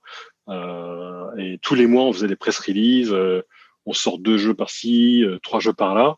Les press releases en japonais, bien sûr. Donc ça a attiré l'œil notamment de KDDI, qui commençait à travailler un petit peu pour avoir son propre store pour smartphone, son propre magasin d'applications pour mobile. Mhm. Donc il y a l'Apple Store, il y a Google Play Store, et les opérateurs mobiles à cette époque-là essayaient d'avoir leur propre store effectivement pour également. Donc KDDI était à la recherche de contenu et en voyant tous nos press releases, donc ils sont intéressés à nous, ils nous ont dit bon, vous avez du contenu, nous on essaie d'avoir, voilà, on essaie de mettre en avant notre store et à l'époque il était en phase enfin ils étaient en train de le lancer. Et donc on a proposé notre contenu, c'était bon timing, hein, on a proposé notre contenu pour le magasin d'apps de KDDI dès le lancement. Mhm. Et ce qui est intéressant, c'est que d'ailleurs le business model de ce store-là, ils appellent ça Nomi Hodai. Donc qu'est-ce que ça veut dire? C'est-à-dire que ces systèmes de souscription, c'est un peu comme ce qu'on voit maintenant avec les Netflix. Hein. C'est souscription Tu payes 10 $, 5 $, peu importe. Et pour ce prix-là, tu as accès à tout le contenu que tu veux. D'accord. Et c'était le principe de leur store à eux, donc en 2012. Donc du coup, en fait, on était comment on gagnait notre revenu là-dessus, c'est plus les utilisateurs utilisaient et jouaient à nos jeux. Donc tout ce qui est l'usage, le temps passé sur nos applications, et plus plus on gagnait, plus on avait des revenus sur l'ensemble des revenus que KDI touchait sur les souscriptions. Voilà. D'accord. Ouais. Et donc donc on a eu énormément de succès avec ce jeu. On a eu énormément de succès. On a eu des jeux sur le mois, sur les premiers mois qui touchaient où on touchait 100 000 $. Donc un an après avoir monté notre boîte, où les premiers mois c'était un peu compliqué de trouver du contenu. C'est toujours pareil. Hein. Donc vous êtes un éditeur japonais, vous avez pas encore de contenu. Ben non, on en recherche, on essaie d'avoir notre premier contenu. Ben oui, mais vous n'en avez pas encore. Donc c'est le truc c'est ça qui se part avec eux. Très difficile. Ouais. Voilà. Mais donc on a réussi à commencer à avoir du contenu, et donc c'était un an après, c'était plutôt cool. Et donc on a pu itérer pendant plusieurs mois, hein, 4-5 mois là-dessus avec KDDI sur des jeux. Systématiquement, on avait de nouveaux contenus, on les proposait, on avait à peu près deux jeux par mois. Et KDDI s'est dit bon, c'est très intéressant tout ça. Donc donc il y a peut-être donc le business model semblait être établi, et pas juste sur leur store, bien évidemment. Hein, sur le store, nos jeux étaient les jeux qu'on leur proposait de manière exclusive sur le premier mois, mais qu'on sortait par la suite qu'on lançait sur le store Apple et Google. Donc on avait des revenus. La relation avec Apple et Google devait être gérée, quoi.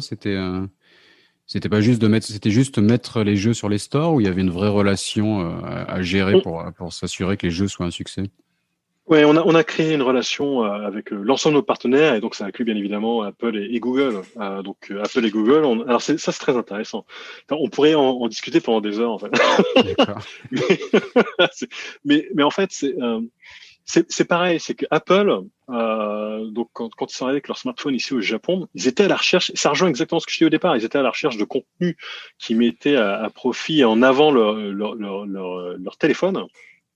Mais ils ne le trouvaient pas, puisque comme je te l'ai dit au début, la plupart des jeux, c'était des jeux HTML encore à l'époque. Les développeurs ne faisaient que des jeux HTML. Et donc ils n'étaient pas au bon format pour aller sur ces téléphones-là. Et non.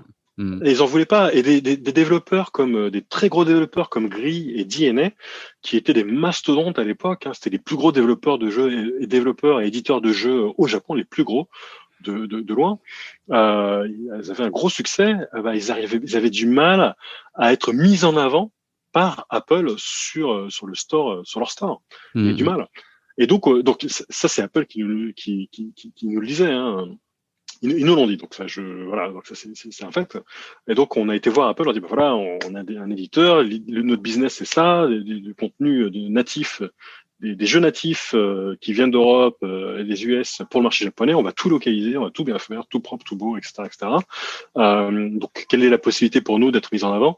Donc ils nous disaient donc on va pas vous promettre d'être mis en avant, mais effectivement partagez avec nous une roadmap. Des différents titres que vous allez lancer d'ici les prochains mois. Partagez avec nous quel type de jeu, le contenu, etc. Et puis on verra bien. Et en fait, systématiquement, on était mis en avant par Apple. Systématiquement. Donc les grosses bannières. Donc alors ça a changé depuis, mais à l'époque, tu lançais le store japonais, tu avais la grosse bannière avec notre jeu qui était mis en avant. C'était très cool, hein, en fait. Apple, en fait, était très... ce qui était intéressant pour Apple, c'est que notre business model, l'idée d'aider les développeurs étrangers pour promouvoir leur jeu mobile sur le marché japonais, ça allait vraiment dans le sens d'Apple, en tout cas de la team ici au Japon, c'est-à-dire à savoir, on veut plus de contenu natif, qui tire profit vraiment des différentes fonctionnalités de notre store et de notre smartphone, on veut des contenus qui soient localisés 100%. C'était pas D'accord. encore le cas. Ouais. Il y avait énormément. C'est ça la différence entre le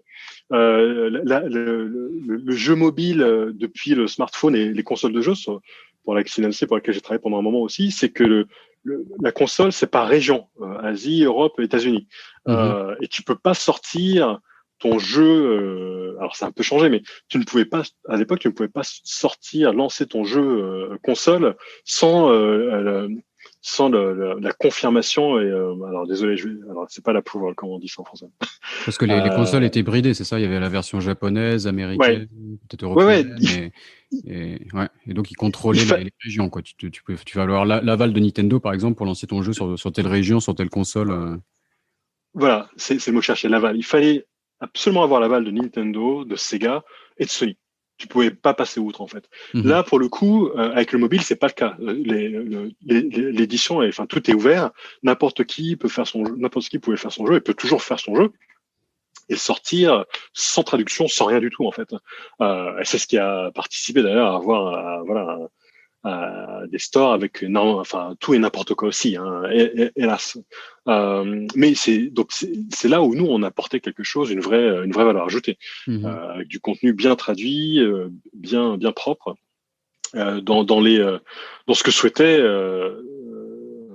Apple en fait tout simplement. D'accord, Donc ok. on a été mis en avant énormément par Apple et Google également. Donc c'était à peu près pareil hein, pour Mhm. les deux. Et donc ça t'a permis de monter à plus d'une vingtaine d'employés. Tu nous as Oui, parlé de levée de fonds. Je crois que oui, t'es monté un chiffre d'affaires de l'ordre de 2 millions de dollars, si je me trompe ouais, pas. ouais, Et ouais. explique-nous un peu la problématique justement. Enfin, RH, c'est quelque chose qui revient souvent sur le podcast, en tout cas dans les autres pays d'Asie. Comment recruter les bonnes personnes, surtout comment les garder. Est-ce que tu as une expérience à partager sur le sujet? Mon expérience, hein, c'est que donc trouver donc embaucher c'est facile, mais embaucher, je veux dire, ça je pense que c'est pareil partout. Mais embaucher et trouver la bonne personne qui soit vraiment compétente et qui soit motivée, c'est très difficile. Mhm. Et ça l'est toujours, ça l'est toujours. Ça nous a pris énormément de temps de trouver les personnes qui soient motivées. Et quand on les a trouvés, ça a été difficile de les garder. Difficile de les garder parce que ces personnes-là soit vont. Mais il y S'ils a deux sont trop choses. Hein. motivés, ils peuvent vite être motivés à partir ailleurs. C'est ça le problème, quoi. Ouais, mais bien sûr, évidemment, à la recherche au plus, comment on dit ça, au plus bel offrant, c'est comme ça qu'on Mhm. dit en français. Je pense, ouais. Euh, et c'est là où c'est très difficile pour nous de nous ajuster sur les coûts, même si dans la plupart des cas, je pense qu'on proposait tout ce qui est salaire, on proposait des choses qui étaient assez intéressantes et assez compétitives, il me semble. Mhm. Je pense. Par contre, la motivation, nous, alors, et là, il y a peut-être des choses sur lesquelles, enfin, moi, je pense que j'ai appris, si je remonte une boîte dans les mois ou aux années qui viennent, voilà, j'ajusterai, mais une chose que j'ai compris, c'est qu'en fait, Certkind, c'est mon première expérience en tant qu'entrepreneur. Et moi, j'arrive avec ma logique de, voilà, je suis un entrepreneur et je pars du principe que, à tort d'ailleurs, et vraiment à tort pour le coup, c'est que moi, je suis motivé pour essayer de faire des choses, pour discuter avec les employés, comment on peut faire pour faire en sorte que les revenus, enfin au-delà des revenus, pour que un tel jeu fonctionne bien et des ventes. Et donc, ça se traduit par des revenus, bien évidemment. Et donc, voilà.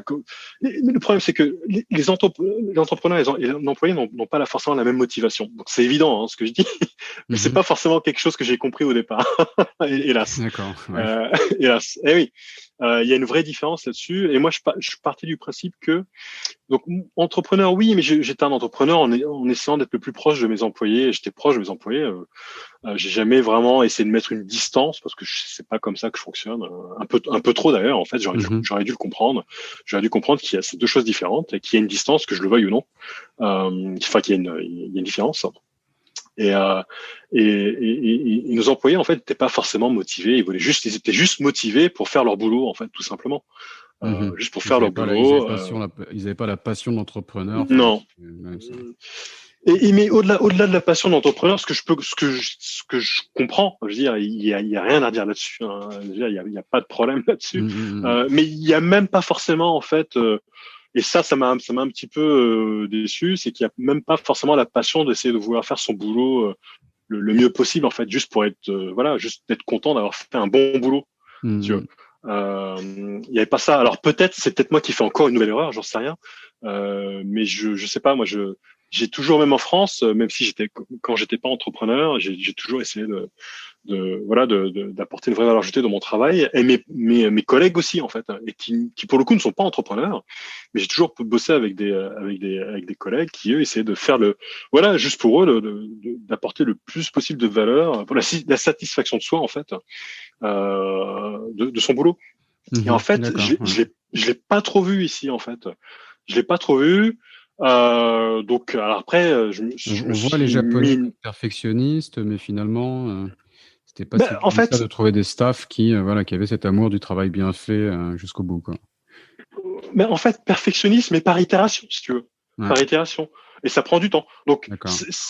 donc si tu veux, tu peux avoir et c'est pareil pour nous. Hein. Donc, on a eu plusieurs employés qui ont bossé sur le même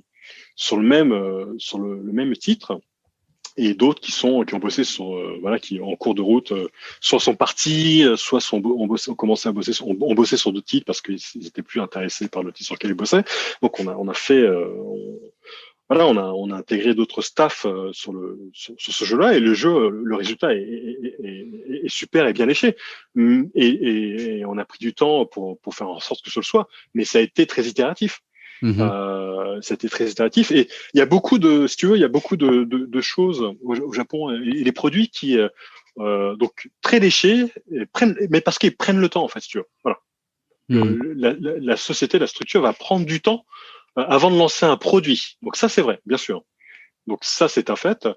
Plutôt que de sortir un produit mal fait, donc tu vois tout ce qui est, enfin mal fait, mais enfin tout ce qui concerne, tu vois, le lean startup. Hein, donc c'est des choses qui m'intéressent beaucoup, tout ce qui est lean, tout ce qui est, euh, tout ce qui est agile et autres. Ça, Vraiment les méthodes de start-up sorties de ouais, Silicon Valley, un peu voilà, le manuel ouais. d'emploi, comment monter sa start-up, quoi, en gros.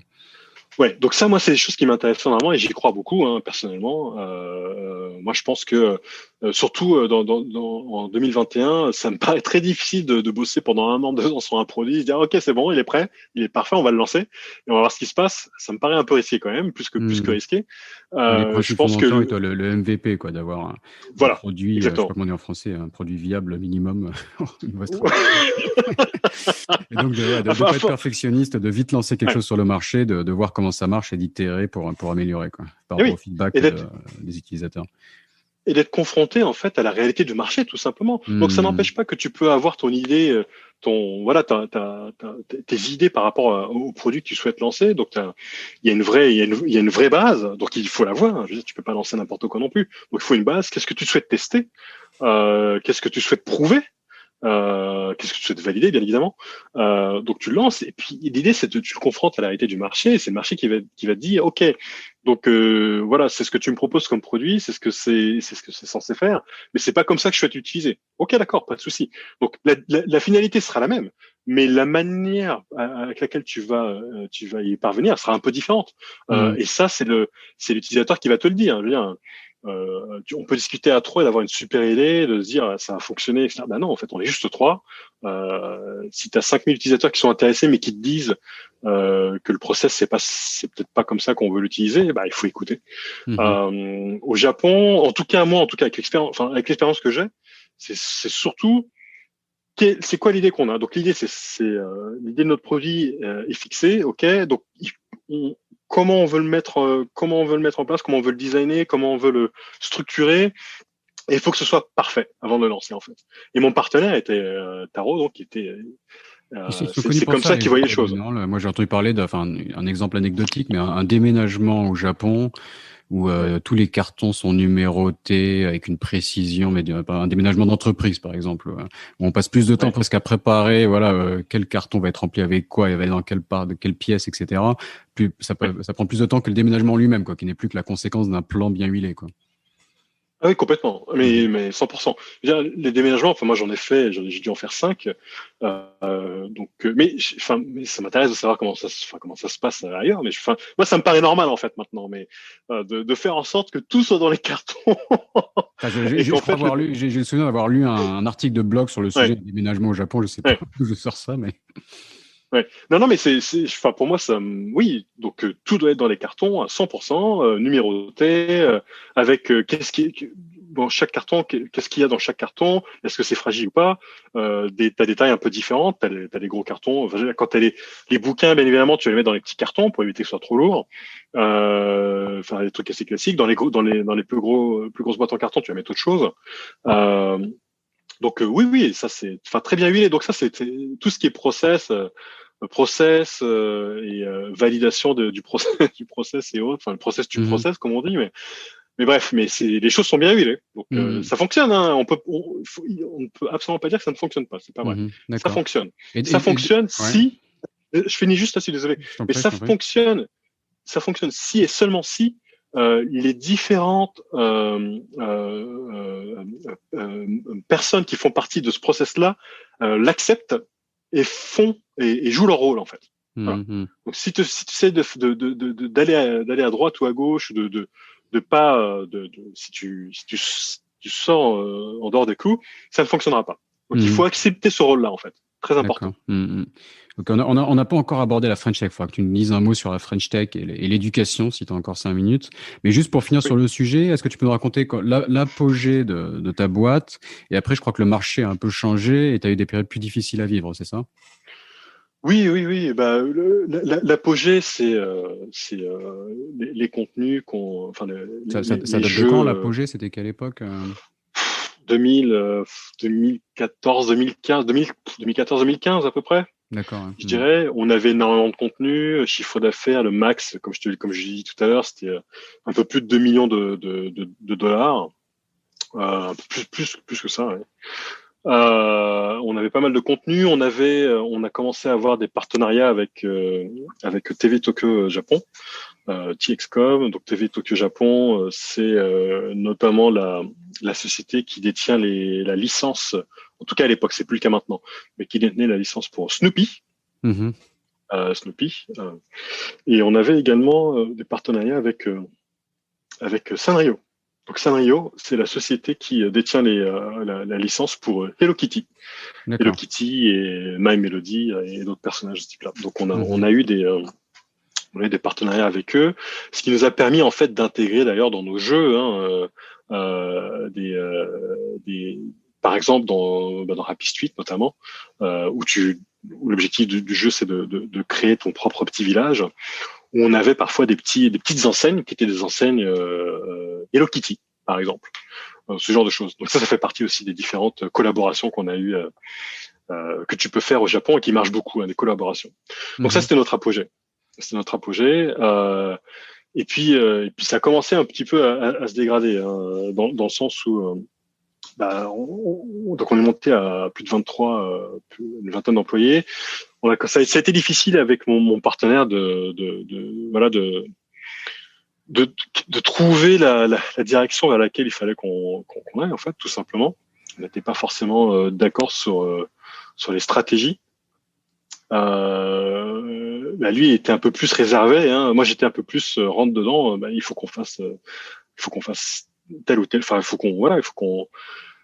qu'on prenne quelques risques. Et lui, le risque, non, ça c'est pas juste lui. Hein. Ça c'est un peu la problématique. J'ai connu ça ici.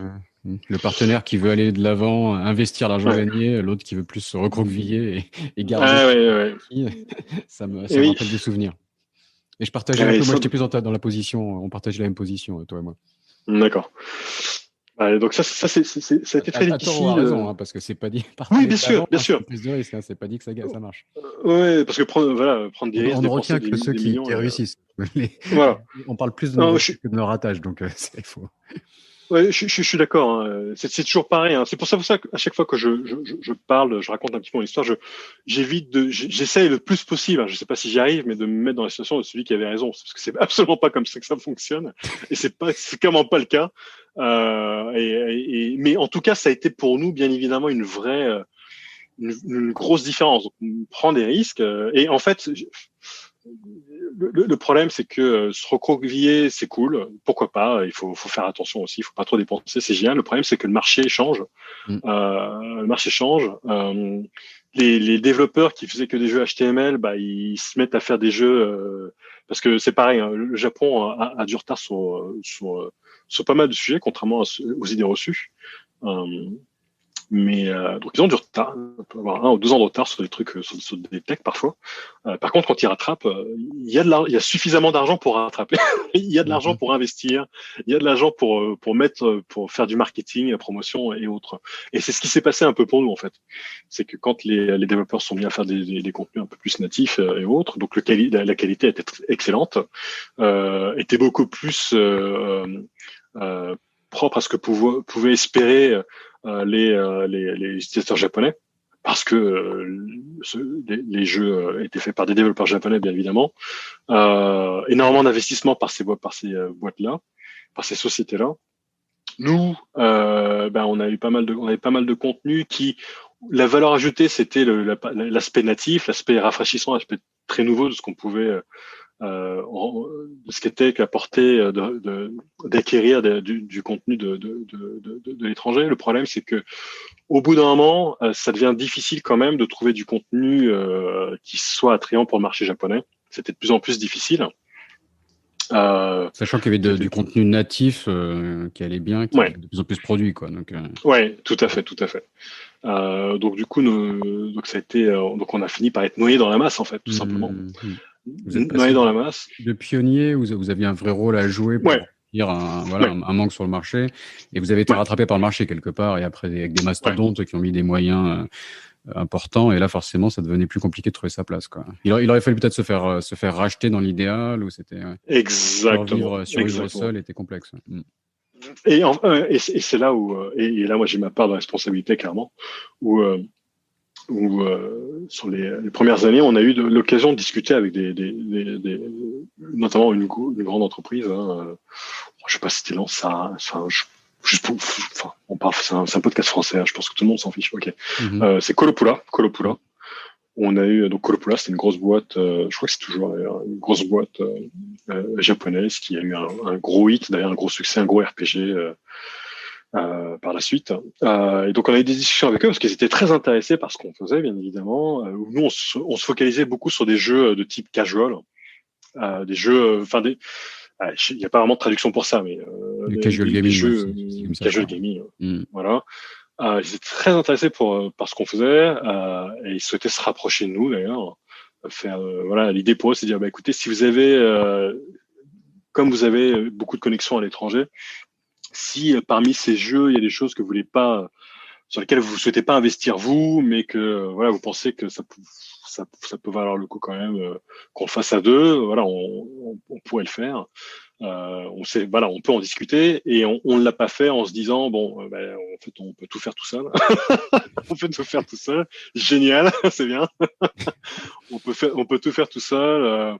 On n'a pas forcément, on n'a pas forcément c'était encore tout frais. On avait encore le vent en poupe, donc c'est toujours pareil. Mm. C'est des erreurs Ah ouais, classiques. Hein. t'as la tête dans le guidon, les choses marchent bien, ouais, Exactement. c'est facile de revoir l'histoire Eh oui. ensuite. Ah là, ah oui, là, je peux le voir, hein, toutes les erreurs qu'on a faites.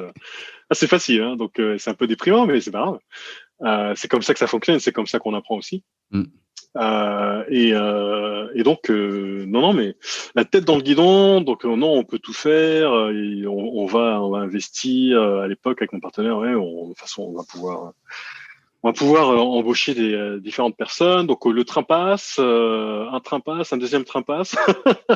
Donc nos investisseurs commencent à nous parler un petit peu d'IPO. Alors là, ça c'est pareil. Donc les investisseurs reviennent un peu à la recherche en disant bon, c'est bien, vous avez un bon business, mais il faudrait passer à la vitesse supérieure. Une IPO, ça peut être bien. Une IPO, on regarde un peu ça de loin. Bon, pourquoi pas.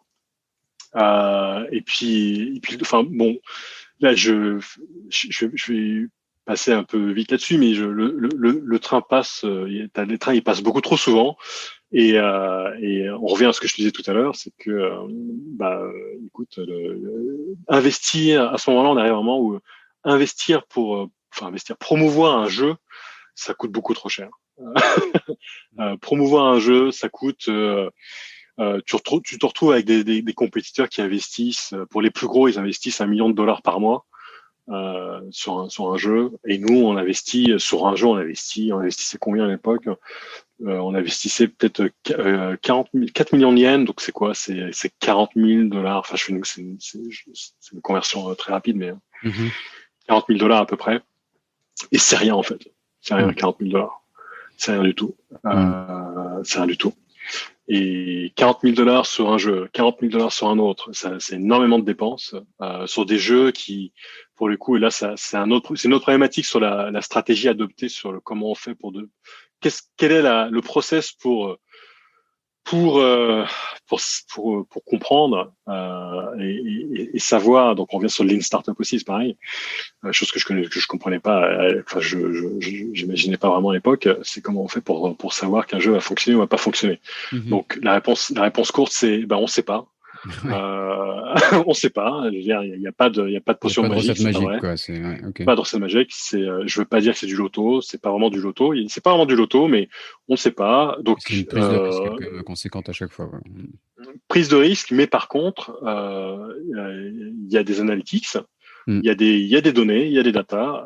Donc ça, il faut être capable de jauger le risque avec combien tu investis sur 2 semaines, un mois ou sur le peu de temps, pour te décider d'investir beaucoup plus sur le plus long terme en fait. D'accord. Il faut faire une prise de risque, mais la minimiser en ayant des données très rapidement une fois qu'il est lancé pour voir si ça marche ou pas et ajuster en fonction, quoi. Okay. Donc ça, on l'a fait, mais on n'a pas mis en place sous forme de process. Qu'est-ce que je veux dire par là? C'est on aurait dû mettre en place. Alors c'est toujours pareil, hein, je le sais maintenant, mais on aurait dû mettre en place un process qui nous aurait permis de pas forcément d'acquérir des jeux mobiles sur une durée longue, mais plus de dire ok, le process ça va être celui-là. Nous allons investir tant sur votre jeu sur 2 semaines. Nous allons analyser telle ou telle data et en fonction des données, nous allons vous dire OK. Donc nous allons, en discutant avec les développeurs, nous allons investir si les data les données sont encourageantes, les informations, tout ce qui si les données sont bonnes, nous allons investir beaucoup plus sur 6 mois, 1 an. Et le risque, il aurait été sur le montant à investir sur les 2 semaines, certes. Mais c'est là en fait, c'est ce type de choses qu'on aurait dû mettre en place de manière beaucoup plus itérative, être public, communiquer sur le process. Et c'est ce qu'a fait notamment Voodoo qui est une société française qui elle fonctionne super bien d'ailleurs, qui elle a une approche beaucoup plus analytique de la chose. Pour le coup. Et ça fonctionne. Ça fonctionne. Bon, c'est passionnant. Il faut qu'on avance, mais dis-nous quelques mots sur la French Tech. Qu'est-ce que vous faites avec la French Tech à Tokyo et au Japon en général, et comment est-ce que vous aidez potentiellement des entreprises étrangères qui veulent s'implanter sur le marché? La mission, alors les French Tech à l'étranger, je pense qu'elles ont une mission un peu différente en fonction de l'écosystème. Donc très rapidement, la French Tech, qu'est-ce que c'est? L'objectif, c'est d'aider bien évidemment les entrepreneurs français dans leur. Alors pour nous en tout cas au Japon, dans leur expansion en Asie. Pourquoi? Parce que notamment Tokyo, au Japon, donc, le Japon, c'est comme je disais, c'est un marché qui est unique. J'ai eu beaucoup de contacts et de demandes de l'extérieur sur voilà, c'est quoi le marché japonais, c'est quoi les challenges et autres, etc., etc. Et l'image qu'on peut avoir du Japon de l'extérieur n'est bien évidemment pas celle qu'on voit quand on est présent sur place. L'image est complètement différente. Et donc pour nous, l'objectif, c'est essentiellement d'aider les entrepreneurs français à avoir une meilleure compréhension du marché japonais, à casser un petit peu le mythe de ce que peut être le Japon, à mettre en avant voilà quels peuvent être les challenges. Donc arriver au Japon par exemple avec un produit et espérer avoir un deal, trouver un partenaire sur les 2-3 mois, c'est juste compliqué. Donc ça peut arriver bien sûr. Il y a toujours des exceptions qui sont là pour confirmer la règle, mais c'est très ça prend du temps. Il faut être très patient quand on arrive au Japon. Donc ça, c'est des choses qu'il faut expliquer. Il faut expliquer. S'il faut être patient, ça peut prendre 6 mois, 1 an. Mais une fois qu'on a réussi à montrer quelque part patte blanche, c'est ça qui est important en fait avec le Japon, c'est montrer patte blanche, montrer que voilà, on est un partenaire qui souhaite vraiment s'établir dans la durée au Japon. On va être présent, on va monter une structure ou une succursale au Japon parce qu'on souhaite vraiment s'investir sur le marché japonais. Donc ça, c'est des signes qui sont très importants et qui trompent pas. Comme tu l'as dit, il faut parler japonais, mais il faut aussi être présent de manière ou l'autre sur place et se donner ce qui est pas. Donc du coup, pour le coup, parler japonais, pas forcément si on a un partenaire, si on a une société qui est capable de représenter. Voilà. Donc ça, c'est pas un souci. Mais il faut avoir une présence sur place et parler japonais. Sinon, ça va être compliqué. D'accord. Donc ça, c'est des choses voilà, ça c'est le rôle de la French Tech, c'est d'expliquer ce genre de choses et de faciliter, bien évidemment, toutes ces belles entreprises qu'on appelle notamment les French Tech 120, qui inclut bien sûr le Next 40. Donc c'est quoi le French Tech 120? C'est toutes les startups qui sont en phase de scale-up, qui sont en phase de croissance et qui sont dans une phase d'expansion un peu partout dans le monde. Donc c'est de leur faciliter quelque part cette expansion. Donc pour nous ici au Japon, voilà, on a déjà des connexions avec des partenaires japonais. On fait souvent même d'ailleurs des événements effectivement où on donne la possibilité à ces entreprises ou même des entrepreneurs locaux, bien sûr, qui sont déjà présents ici, la possibilité de pitcher ou de présenter leur activité. Et l'un des meilleurs exemples, je pense, qu'on ait pu faire, c'est qu'on a réalisé, c'était en 2020, c'était pré-Covid. On a monté un événement à l'ambassade de France, avec l'ambassade, avec la présence de l'ambassadeur. À l'époque, c'était Laurent Pic. Un événement avec plus d'une centaine de Japonais, de corporate japonais qui étaient présents. Un événement en japonais. En japonais, très important, où on a fait pitcher et se présenter des 5-6 startups. C'est plus start-up à ce niveau-là, mais des entreprises françaises qui font partie du French Tech 120 et puis précisément de Next 40 qui sont présentées. Donc tout ça en japonais. Pareil, présentation, pareil de la French Tech en japonais. Et donc ça c'est des choses qui sont très importantes. Ça permet tout de suite, surtout pour certaines de ces entreprises qui venaient juste d'arriver, d'être mis dans le bain tout de suite, d'être mis en connexion, mis en relation avec des corporates japonais. Et donner possibilité de créer des opportunités business en fait tout simplement. Non mais la French Tech est un bon point d'entrée pour les entreprises tech forcément quand même en Asie, très très actives, que ce soit à Shanghai, Hong Kong, Taïwan, Singapour, voire même dans d'autres plus petits pays quoi. C'est ce que la French Tech fait est vraiment super ces dernières années. Il faudra qu'on développe plus, mais le temps passe. Peut-être tu peux nous dire un mot sur l'éducation, qui est un sujet qui te tient à cœur, mais je pense que ça va plus être une accroche pour un prochain épisode où il faudra que tu nous développes tes projets éducatifs, mais un mot sur l'éducation. Oui, pas de souci. Donc là, avec Surtkind, on est sur, c'est un peu la conclusion. Surtkind, c'est après 10 ans. On est en discussion avec nos investisseurs. On a une potentielle acquisition qui vient de venir. Donc on va voir comment ça se passe. Je ne deviendrai pas riche après l'acquisition, mais c'est une acquisition, c'est une belle c'est une conclusion comme une autre, c'est une belle conclusion, je pense aussi. Oui, tout à fait. Et l'idée, c'est qu'après ça, bien évidemment, je me relance dans une autre aventure. Et l'éducation, c'est un sujet qui m'intéresse beaucoup, depuis. Alors c'est un peu au hasard. Je pensais pas que c'est quelque chose qui m'intéressait beaucoup. Je pense que depuis que j'ai 2 filles aussi, qui ont 8 et 6 ans, juste pour citer un peu le chose, je m'investis beaucoup sur la partie éducation, et donc c'est des choses dont je me rends compte. En fait, moi, ce qui m'intéresse beaucoup, c'est dans l'éducation, c'est l'aspect un peu feedback, en fait. Je l'ai beaucoup vu l'année dernière, notamment durant le Covid, où les enfants étaient à la maison et en fait, ils font beaucoup d'exercices à distance. On leur donne beaucoup de choses à distance les professeurs font un peu ce qu'ils peuvent, hein. Ils donnent des exercices, ils regardent un petit peu les résultats, et puis donc c'est très difficile d'avoir des soutiens à ce moment-là.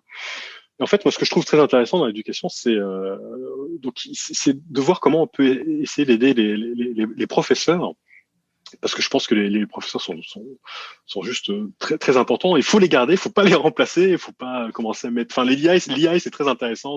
Il y a énormément de choses à faire avec l'IA et autres. Mais je pense moi, ce qui m'intéresse beaucoup, c'est de voir quel type d'outils on peut mettre à disposition des professeurs, en fait, parce que c'est surtout ça dont ils ont besoin, je pense. Des outils pour essayer de comprendre. Quand il y a une classe de 30 élèves, tu peux pas aider tout le monde. Par contre, si tu peux avoir des outils qui vont être capables de te montrer, de souligner, en fait, de mettre l'accent sur pourquoi tel ou tel élève a des difficultés, si tu peux être capable après coup, après la classe, d'avoir un outil qui te permette de comprendre ce genre de choses. Donc, qu'est-ce que ça veut dire? C'est-à-dire plutôt que de voir le résultat, de voir tout le process par lequel l'élève est passé.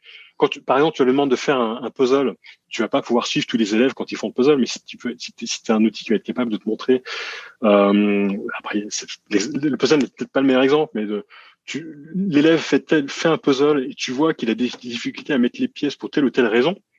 Si tu es capable de voir ce genre de choses-là, de voir le process, c'est intéressant. En fait, tu vas comprendre en tant que professeur, en tant que tuteur ou formateur ou autre, ça te permet de comprendre plus de choses, en fait.